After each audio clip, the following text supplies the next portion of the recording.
नमस्कार. आज आपण सगळे मिळून विजयादशमी म्हणजेच दसऱ्याबद्दल जाणून घेणार आहोत.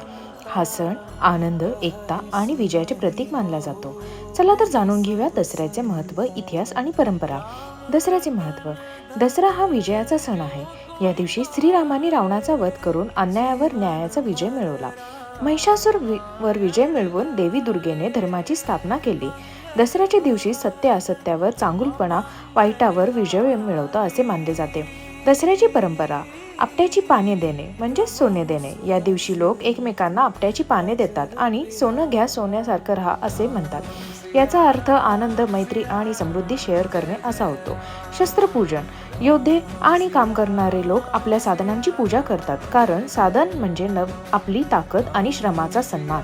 नवरात्रीचा शेवट. नवरात्रीच्या 9 दिवसांचा उपवास, जागरण, देवीच्या आरतीनंतर 10व्या दिवशी दसरा साजरा केला जातो. धन्यवाद.